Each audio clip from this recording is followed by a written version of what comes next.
Good evening, good morning, good afternoon, wherever you are in the world. Welcome to, I don't even know what edition we're at now, Tin. What are we talking, 40 something? 39. 39, we're nearly at the big 40 of Creative Exchange. So this is a special World Cup edition. The World Cup's, I think, opening ceremony is kicking off in a couple of days here.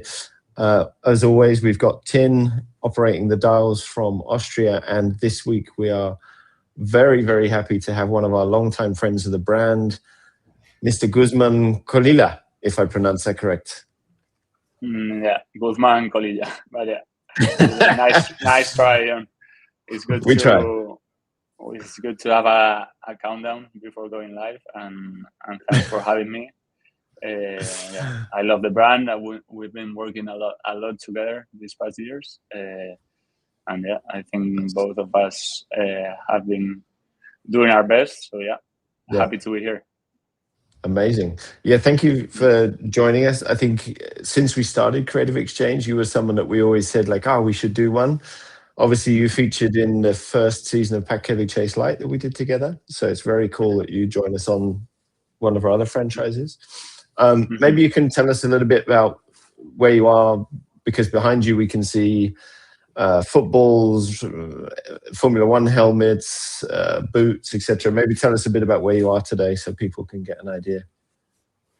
Yeah, so difficult situation you put me on. But yeah, nowadays, so I'm the director and founder of one of the best sports marketing agencies in the world, I think, or in Europe at least. So I run the Crown. We manage the image, communication, and commercial deals of certain athletes like Carlos Sainz, Hakimi from PSG, Álvaro Carreras, and some other athletes. And then we also work as a creative agency and production house for brands like Adidas, DB. We work together sometimes. EA Sports, Williams, F1 team. So anything that is related to sports. So we are very focused on sports, and we are based in Madrid.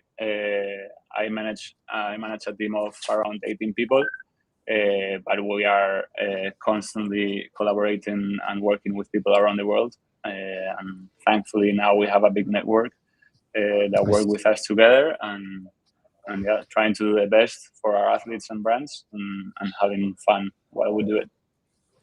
Very cool. Very cool. If for someone who doesn't follow you on Instagram, maybe they don't know, but I follow you for quite some time now, and I think it's really interesting.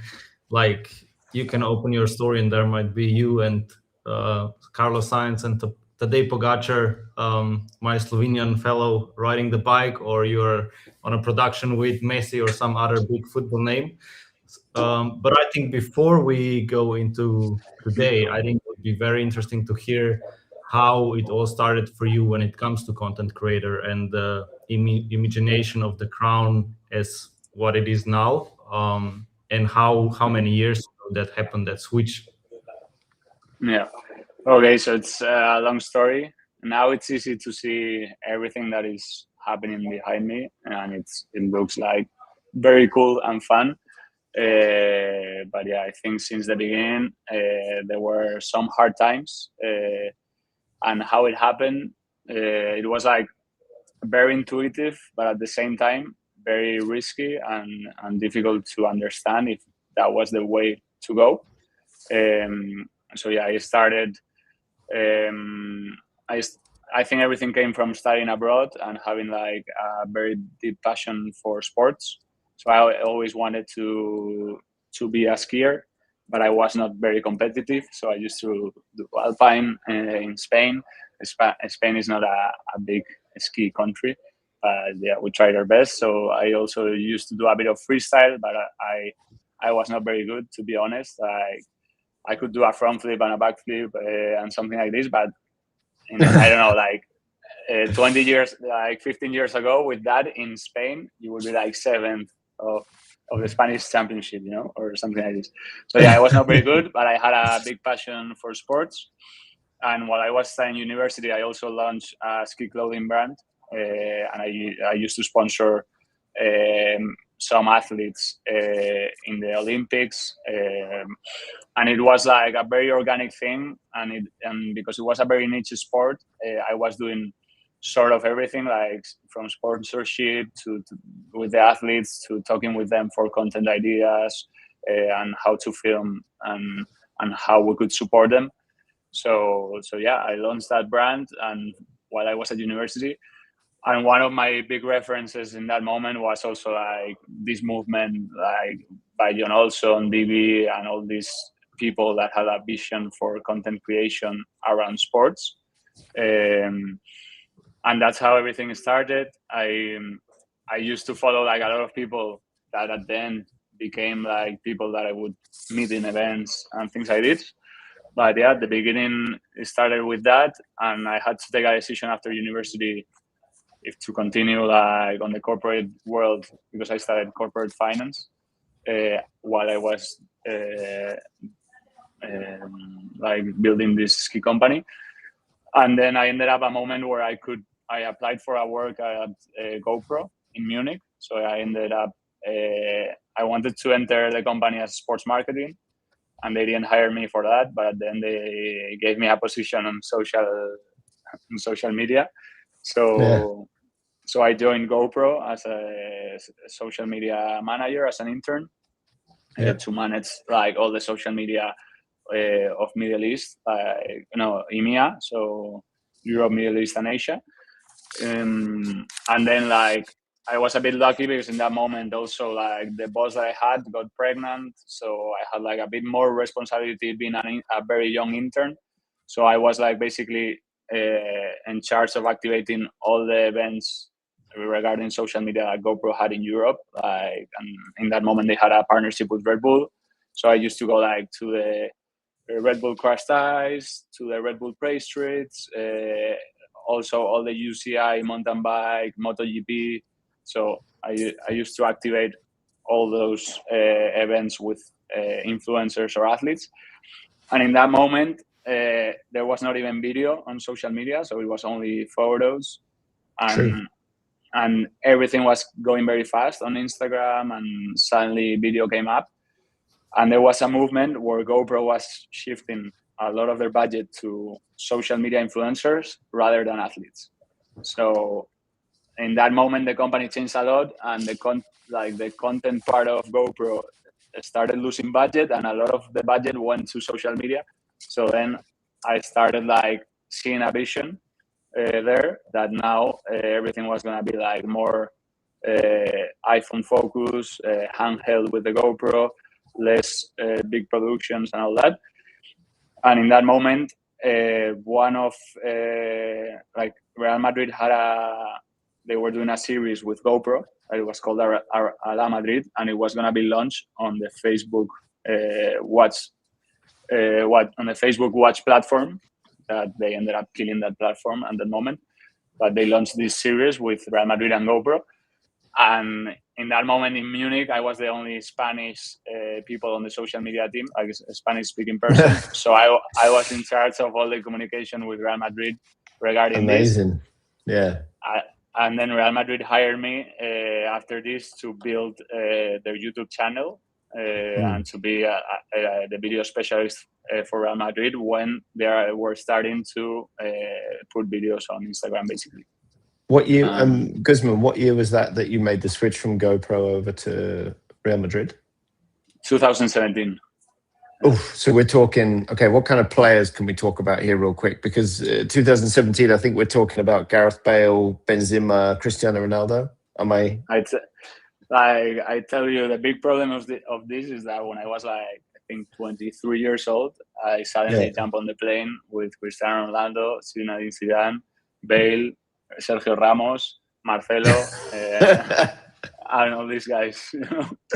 So it's like I don't know. It's something that you never imagine that's gonna happen, but Yeah. and it's weird because at the same time you are super young and everyone around you is laughing because why are you dedicating your life to social media instead of doing investment banking or something else, you know? But you are one of those persons flying in the plane with Cristiano, Zidane, and all these guys, you know? Yeah. So yeah. I get that. Crazy. And there was a massive shift because in that moment, like Real Madrid had like an open channel of TV that it was like 24 hours. And what they would do is just post everything that happened in the TV channel. They posted on YouTube. So there was not a strategy. So for me, it was like coming from a company like GoPro, it was very easy to implement like a proper YouTube strategy at Real Madrid and build like I suddenly had the opportunity to build like very good credibility among the team, like doing very fast content and very social media easy to watch content that no one from the TV from Real Madrid TV was doing at that time.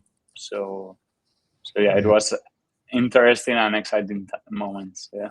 Wow. I should just say as well before we continue, I apologize. We always do this when we start. So everyone who's watching, we would love to hear in the comments where you're watching from. If you can jump in there, tell us where you're watching from. It's always very illuminating to see where everyone's joined us from today. If you can get into the comments. Social media, today we are also trying for the first time to be live at the same time on 4 platforms. So hopefully we are succeeding, but I see some people are coming from LinkedIn as well, which is nice to see. Oh, wow. Okay, Tin, you've got it all going on. So, and then, so 2017, how long did you work at Real Madrid? Like 3 years or 4 years? It was 3 seasons. It was like 3 seasons. Yeah, 2 years and a half. Almost 3 football seasons. But for me, it was like 5 years because it was like very intense. And sometimes I thought like, did I leave early or not? But I think I left because I had like a good opportunity in my hand. And yeah, I think it was like very intense years. And you have to think that is one of the biggest sports brands in the world, or the biggest. And maybe they are like 400 employees in the company, but only like 20 or 30 are like very close to the first team. So it's somewhere that you are very exposed and you are like in a very intense environment every day. So And when you're like a young guy making your way in your career and all of a sudden you show up on a plane with Cristiano Ronaldo, what's like, is it hard to not freak out or be like, oh my God, that's him. What do I do? What do I do? Like, and how is that first moment when you meet people like that? I think I have it easy because the thing that I was super passionate about other type of sports. Like I would freak out if I see like Simon Dumont or like Kelly Slater or someone like this. Yeah, I get it. Like for example, in GoPro, I took one day the surfboard of Kelly Slater to my house because they needed to repair it, and I was taking photos of the board all day around the house, you know. But I was never like such a big fan of football compared to other sports. So I had it like I had some facility with that, but then also trying to, at the end of the day, you know, you are going to work, and also if you have a contract there, you know, you're going to be there the next day. So you just need to focus on your work and do your best. And as soon as you enter like in that zone with the players, you start feeling that you are like another person. They will treat you right, and you are like you just think you want to be their friends without trying to disturb them, you know. So, very cool. Very cool. Okay, so we've got a bunch of people who've commented. We've got people in Slovenia, a bunch in Austria. Herzlichen Glückwunsch. Ich kann noch besser sein, glaube ich. Germany, Stockholm, Barcelona, Amsterdam, and Argentina. There we go. Decent way away from the office. Tim, do you want to move into the presentation part of this? Yeah. Should we do that? Yeah. Nice. So we asked Guzmán to show some of the recent work that you've done and together with the team. And I think maybe before we dive into the oh, sorry, I'm getting some. Okay, here we go. I mean, you talked a bit about the crown, what it does nowadays, and how, like, what are the projects that you guys are working on. But maybe if you would have to recap in a few words, how would you say that the crown, what the crown stands for? Yeah, so we say like we are like a creative partner for brands and athletes. We are not a provider, but we are a creative partner. So yeah, we work together with them in their communication, their brand deals, and campaign strategy. And yeah, we say we work like 24/7 for them. So we are a very young and dynamic team, and we can execute like from the creative to the whole production, post-production, now implementing. We are trying to build an AI studio as well. So we are doing a lot of content now with AI and all the green screen with 3D backgrounds.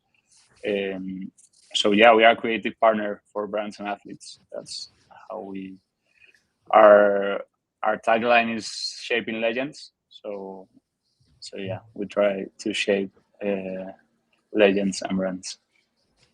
Yes. Yeah, I think we've seen a lot of stuff lately. You've been also doing for the upcoming World Cup, and I think when someone sees that, like, you've been working on a campaign with Lamine Yamal, for example, and Coca-Cola, the first thing I think of, it's like, how can that actually happen? I mean, I know you have been in this industry for long, but still, like, do you need to create a pitch, or do you have you been selected already before, or how is the process to, like, daydreaming to actually make these dreams a reality, to work on campaigns like that? Yeah, so first of all, you need like the background and a lot of years of work. So if I would quit Real Madrid the first year, I would never do a campaign for Coca-Cola and Lamine Yamal. This comes after like 6 years of work and trying to prove to everyone that we are able to execute top tier campaigns as a campaign like Coca-Cola for the World Cup. But I still think it's crazy. And yeah, that's the work behind it. And yeah, after 6 years, then you are already in the map with brands like Adidas. We also worked with Lamine very closely at the beginning when he first signed his contract with Adidas, where we worked directly with his team for over 1 year. So we have like some closeness to his team. And then on this moment, when an agency is trying to search for directors for this campaign, they do a pitch for many people. And many times are other agencies that ended up doing this work.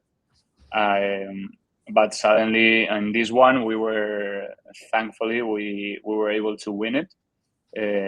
And I think it helped that we did I think the best jobs we did with Lamine were posted on his Instagram. That's something that doesn't happen very, very often. So yeah, I think we were able to do this.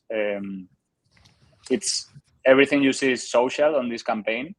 but the way we film it is like a TV commercial. So it's also like a very big setup behind for the final content output that you see.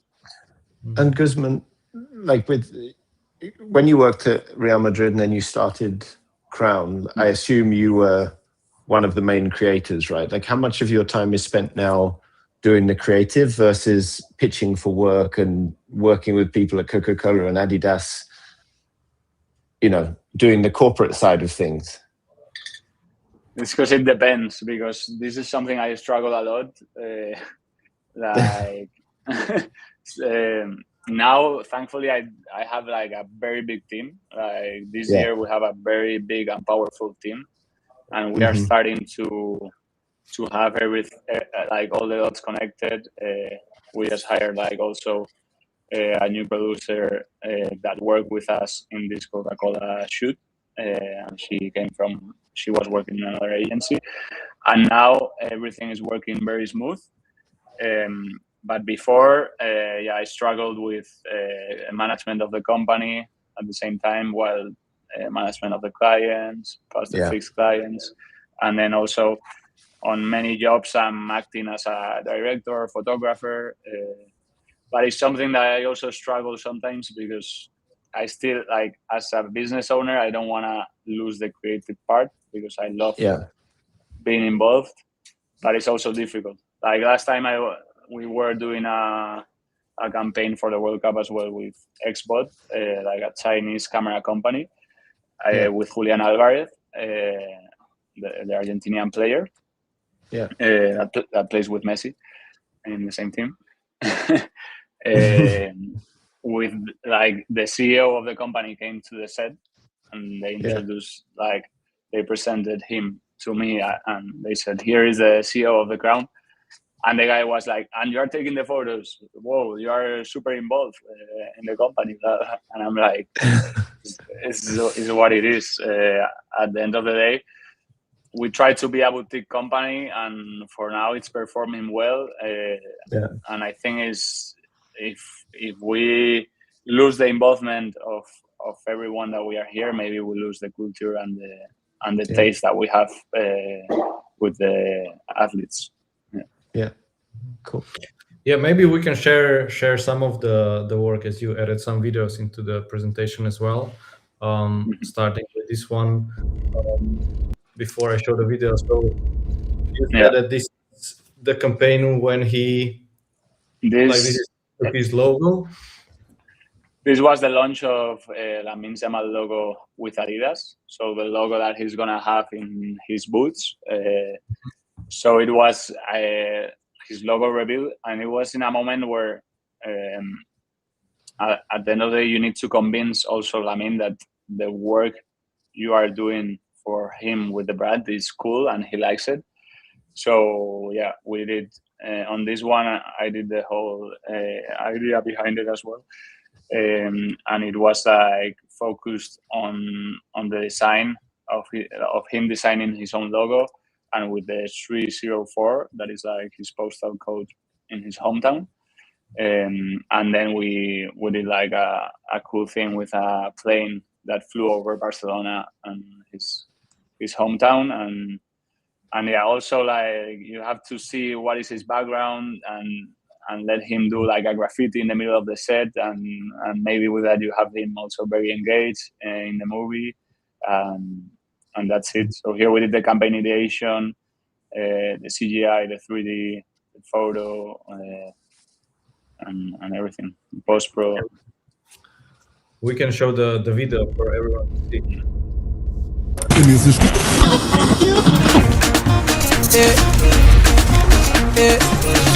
Oh yeah, shake body.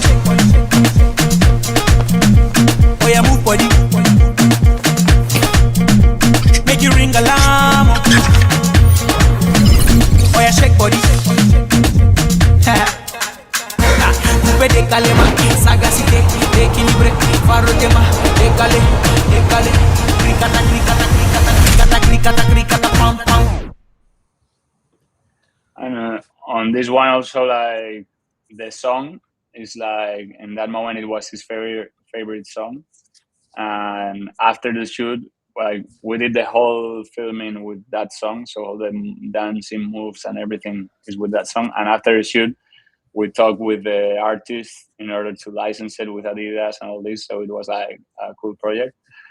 And yeah, you have to think that for a shoot like this, they have like a media day with him, and they are doing like a lot of assets, and then they tell you have 40 minutes to come with an idea to do something to launch his logo, and you need to build a set in the same studio they are using. So you have to adapt and be able to adapt to every situation. And I think the fact that we are very good at the ground on this is like, I always say it, and there are like many good directors in the world, many good creatives, artists and everything, but I think there are not a lot of people trying to adapt to the work that the client and the situation they need. And there's a lot of people trying to fight for what they want rather than to adapt to what the brand really needs, you know. So for us is I have like a very commercial vision on this, and we try to do the coolest thing possible with the tools that we get. So. And would you say you work a lot with lookalikes as well? In general, like, or like, I think when we've done stuff with Haaland, it's interesting. I mean, the fact that you have someone like that for 40 minutes and you need to get the best out of it, I think it's very hard to like achieve that. And you said that like you kind of, but would you say like if you just need to have his legs or something, do you sometimes use other people or no? Yeah, a lot. Depends on the talent, but for sure, like with a lot of them, we do like we rehearse everything with a double. Like most of the big shoots, we rehearse something with a double, and a lot of times we have a body double of hands, bottom. Like for example, on the McDonald's shoot with we had. So it depends. Yeah, but. And is there like a kid in Barcelona who randomly looks like him, or all of a sudden is like getting paid every week now? Like the reason I ask actually there is one body double of Messi that is called Ruben, and they have to do his tattoo, so he has to go to set earlier to get his tattoo done and everything, and crazy. But, because that's a topic, maybe a very sensitive topic. yeah. But I think now with AI, it's gonna change a lot. For sure. But still, you need a person. But now there is a lot of face swapping happening and things like this. Especially in photo, there are a lot of sets that are being shot with someone and they change the face and things like this. But, But that's another completely different topic. It's another one. Talk about. Yeah. And I think also following your journey, I think you've been working with Carlos Sainz for quite many years too. And I think from what I see from our perspective as someone who follows you, it seems like it's very important that you build kind of a personal relationship with athletes that is not just like, okay, I will take a photo and then buy. Because how would you describe the journey that you had with Carlos and the journey or the work that you guys do together? Yeah, so Carlos is a special one because it was like the first client I had when I left Real Madrid. I left Real Madrid to work for Carlos directly. And he was signing for McLaren that year, and he needed like a proper team behind it, and we started working for him. And with athletes, at the end of the day, you have to connect with them, and the fact that with Carlos we have the same passions, similar age, and we have some people in common, and also like similar stuff. We ended up building a relationship, and I think now he's one of my best friends. But you also have to separate between work and friendship. But it's true that to work with athletes in a very close environment, you need to know and to know the person very well. So they need to know how you are, and you need to get to know them. So that's the personal life is very important, and it's not only with Carlos, like with other clients from the Crown. Like the other day, we were in the final of the Champions League and with Hakimi, and like the kids of Hakimi came to hug like my colleagues, Javier and Alonso, that they are like the ones that lead Hakimi, and their kids know them very well. So it's like at the end of the day, it's their personal team behind it. So yeah. And with Carlos on this one, in this project is a very special one because his biggest passion is cycling, and at this moment he was in Ferrari, and we knew we needed to partner up with one of the best cycling brands in the world. So yeah, on this one we brought Specialized to the table, and we are building a good relationship with Specialized and Carlos Sainz. And then they did like a pro model for him, and we also did like help on the design of the bike, and we also did all the content output, the campaign, and everything for Specialized and Carlos on this one. Yeah, we can show a bit of from that campaign as well.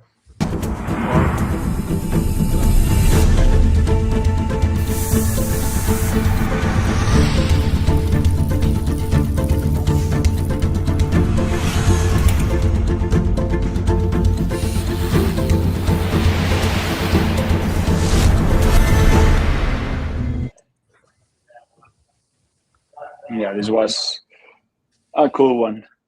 Very cool. Yeah, very cool. They should come more of this soon.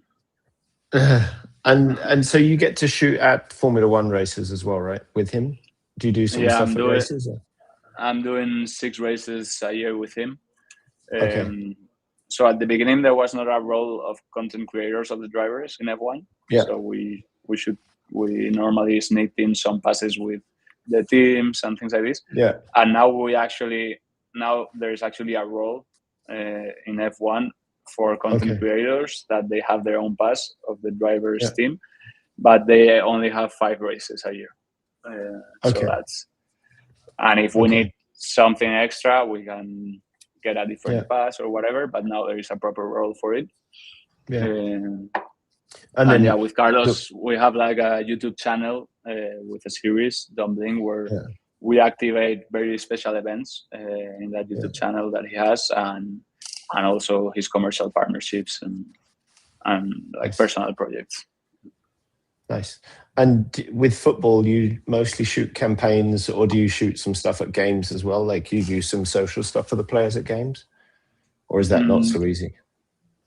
Like now, for games, we have like collaborators around the world. So for Hakimi, we have a network of photographers that are on site doing like different photography than the club, and we also like bring some analog stuff, and we try to do different things rather than what the club are doing. So that's our work we do for him, and we have like some collaborators and also some people from the ground maybe attending some games.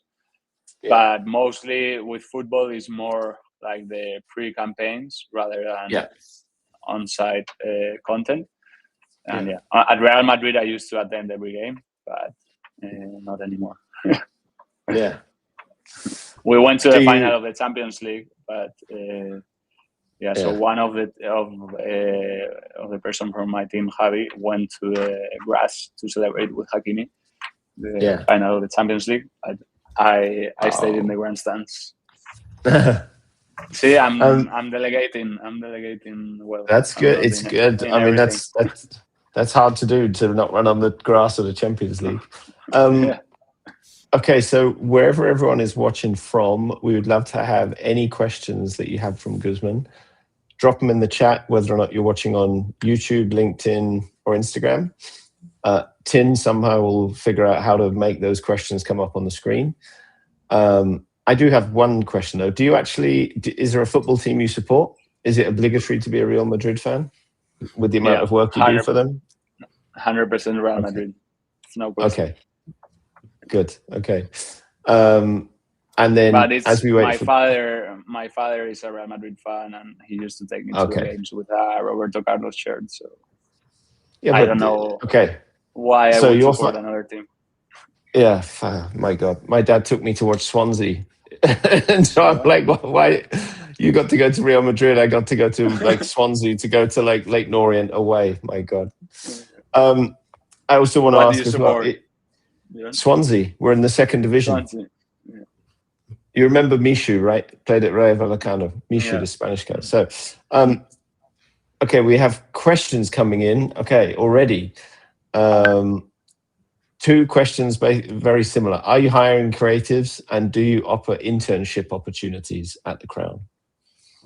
Yeah, I'm doing both of it. Like, I would hire any creative that would surprise me.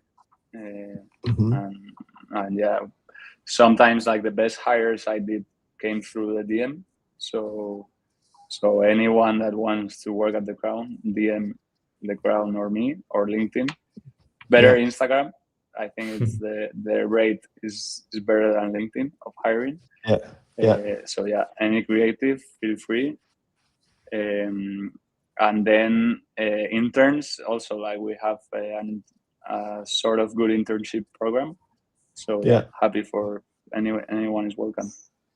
Very cool. Very cool. Next one, favorite restaurant in Madrid? Shit.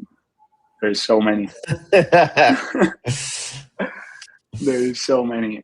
I need to tell you like a very authentic one that I went with. I took there Marcelo's father from Brazil, and it's his favorite place in Madrid.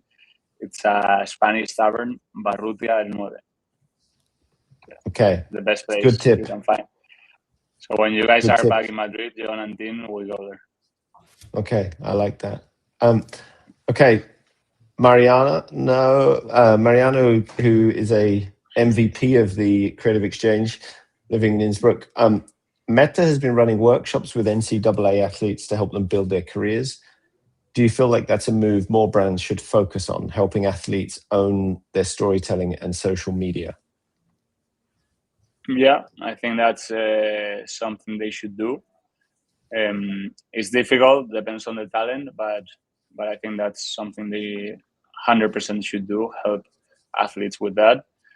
I remember when I was at Real Madrid, we used to try and educate try and bring someone from Meta to educate the players on it, and especially young athletes, in order to let them know how to use the platforms, how they need to interact, how they shouldn't, and everything. Is very important. Yeah. Very cool. This is probably a question that you get quite a lot from Dominic. No, sorry. I was going okay, let's answer this one first. Usual process of getting those jobs. Is it pitching your ideas and hoping they'll like it, or more that clients look for campaigns? So this is about pitching for campaign work to brands. Like how is the process of that? So now we are in a moment where a lot of people come to us, if they want to do a campaign, they come to us and we can, they pitch like 3 agencies and we are one of them, and we apply to it. And some of them, they just read to us with a brief and we apply to it. I wish I would have time to pitch my own ideas to brands, but nowadays we don't have time. If there is someone out there that wants to join to do that, happy for it. I think we could land very good ideas with the background we have, but we are busy with the day-to-day work. Yeah. It's interesting that I think it's a very good, going back to the creative roles. There's some people I think we've all met in the industry who are really good at pitching, and they may not be great creatives, but they may be great storytellers. I think if you have that as a background, that you know how to talk to people, get ideas across, it's a great way to get in. Another question here from Makan. What's the campaign that you are most proud of and why? That's like choosing what is your favorite song. Your favorite song.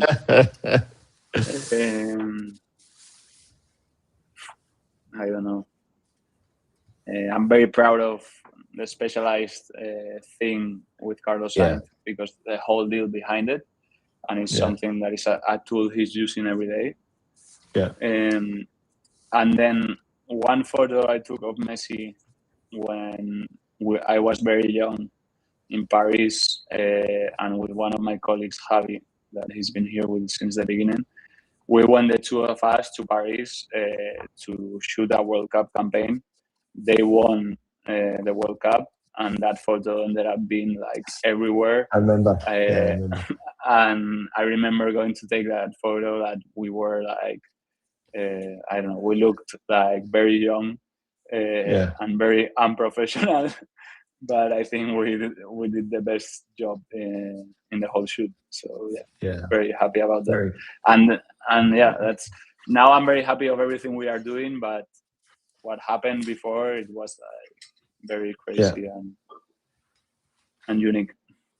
Is there an athlete? Maybe it's the same answer, but is there an athlete that is your favorite to work with? Like if you get a booking and it's like, okay, we're going to shoot with Messi, Marcelo, Carlos, like, is there one where you're like, man, this is the best person to work with? I don't have like a best person, because I like, every athlete is different, but I think I like how Messi is. People think he's not nice on shoots, and I like him. He doesn't look outside, from the outside and from social media, he doesn't look as how he is in real life, and he's a nice person. That's good. That's good. I would assume, like, correct me if I'm wrong, but working with that kind of athletes, that language is your bonus. I mean, I assume that most of the stuff you communicate in Spanish with this kind of athletes. I would imagine that if you wouldn't speak their language, things would be more difficult. 100%. That's something that we have a bonus with the Spanish language and all the football Spanish, like the football players that speak Spanish. I sometimes had a challenge with some football players that didn't speak the language when shooting, like, for example, in the Serie A, or like, it's not so easy to direct them. And you can see also some other creatives or directors that are super good, but they are not able to communicate with the talent. So sometimes we also act as a local partner to try and direct a bit the talent, while maybe there's another director directing the shoot, or So, but language is always a barrier, and I wish I could speak more languages, but I can't. Well, you've got 10. You've got 10 languages. In what language do you guys speak with Haaland? English, luckily. English. And then his Troll speaks to his crew in Norwegian. But that's good. No, nowadays more athletes are speaking English. And that is something lovely, because they can, like, the ones that speak more languages also, they are landing more partnerships, and they get better deals. It's interesting. And then in F1, a lot of them speak like Italian, English, Spanish, because since they were very young, they were racing in Italy, go-kart, and but in football, no. It's interesting in PSG, because you have what's his name, the striker Doué. And he speaks really good English. He speaks really nice English. And then Michael Elise as well in PSG also. I mean, he grew up in London, I guess. So he speaks like he comes from London. Also, Hakimi also speaks very well English. And He speaks Arabic, Spanish, and English. Yeah. I guess I can't ask you about horror stories of when shoots have gone wrong. Maybe that's not the appropriate. Maybe we shouldn't go there. Maybe let's move into unless you have a story. We don't have a shoot that went wrong. Never. Okay, good. I think before we get in, there are some sketchy stories like we don't have socks, and then the producer is borrowing the socks to some athlete. I'm not gonna tell you which one, and things like this. But yeah, okay. that's the good part of sports, and anything can happen. Okay, I'm going to take one more question before we're going to move into the last section here. So, what do you miss most from back in the day on how you approach jobs and creativity from now versus today? Yeah. I honestly miss working with a small team, focused in the content and not looking at numbers and if it's going to be profitable or not, and all that.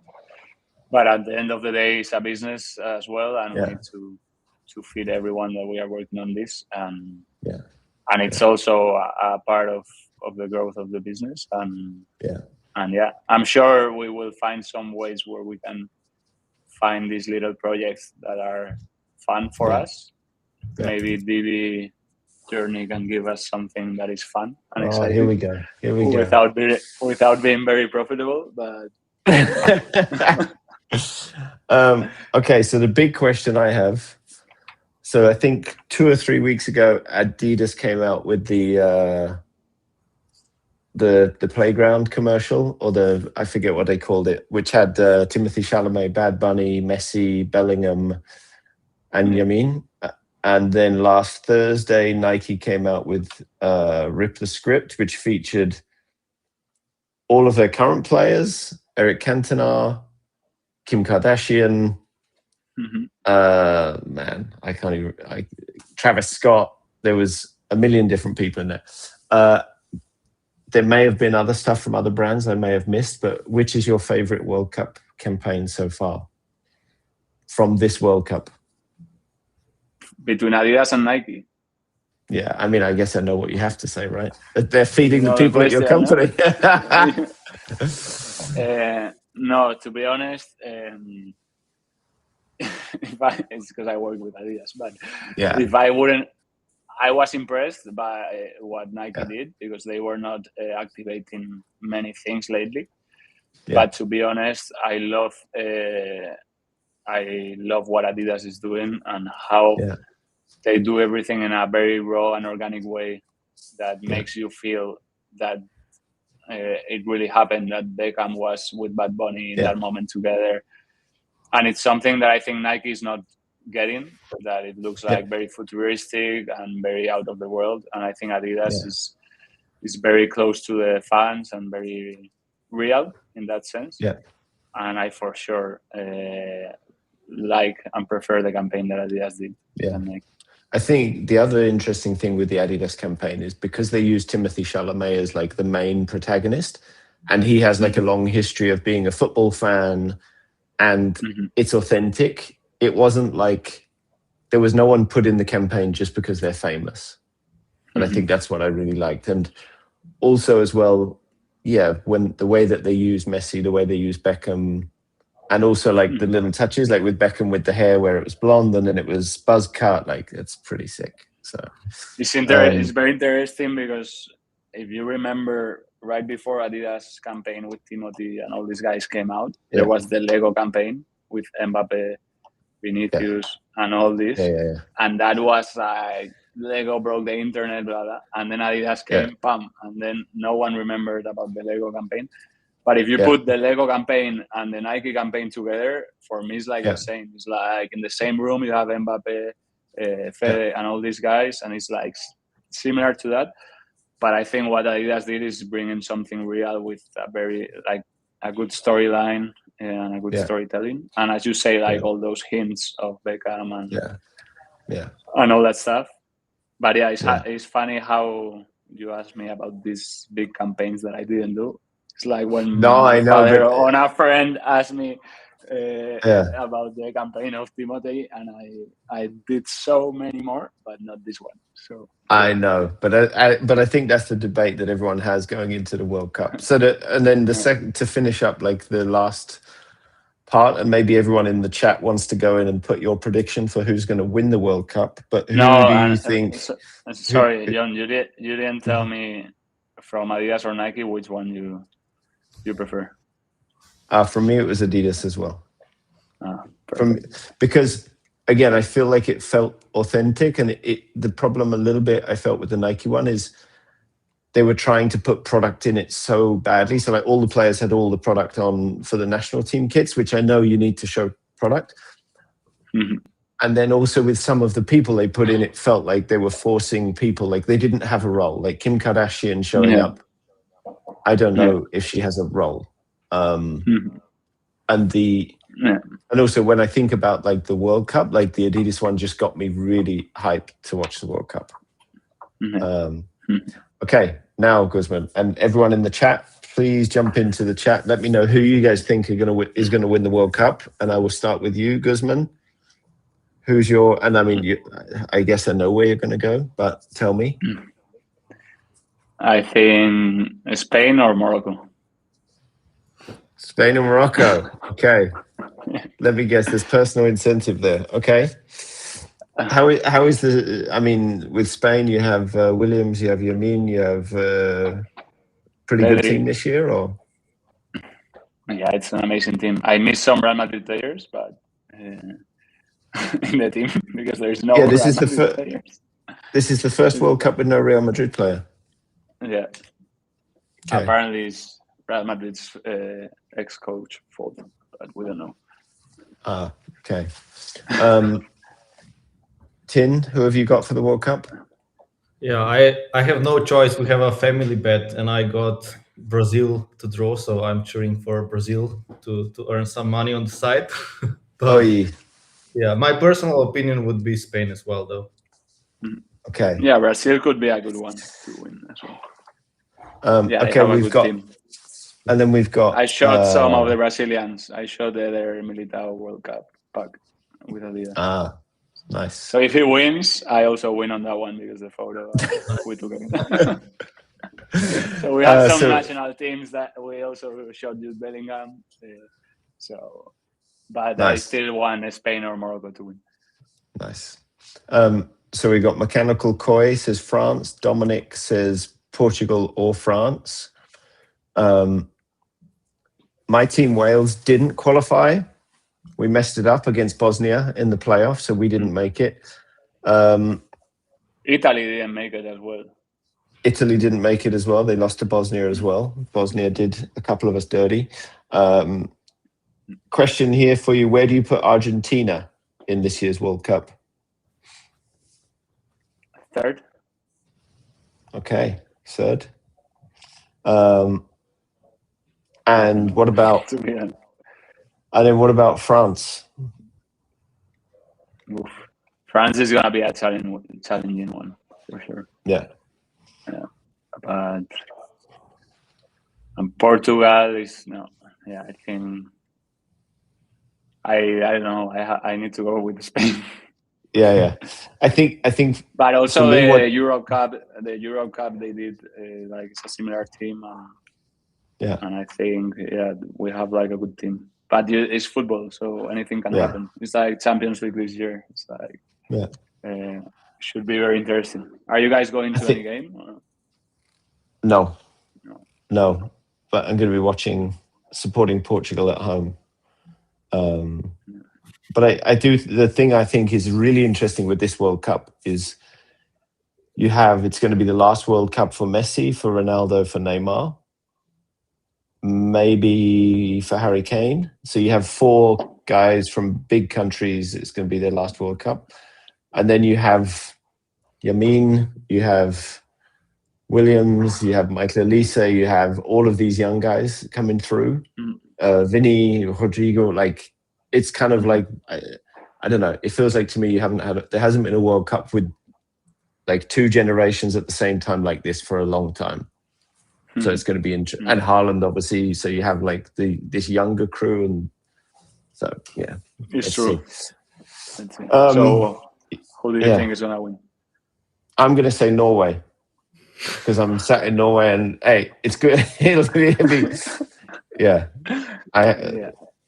I'm doing it for the Norwegians. Yeah, you have to. I have to. Yeah, exactly. So if not, Truls will tell you later what are you saying. Yeah. Exactly. So, Guzmán, thank you so much for joining. That was absolutely amazing. It was wonderful to have you on. I think Tin just put it in the chat in the bottom there. Go follow Guzmán on Instagram if you want to work for him. If you want to get an internship, he's always on his DMs. And if you follow him, you'll get access to see content from his campaigns, hanging out, Formula One races, etc., etc. So, Guzmán, thank you so much. It was a real pleasure to see you. Thank you, guys. Thanks for everything. Thank you.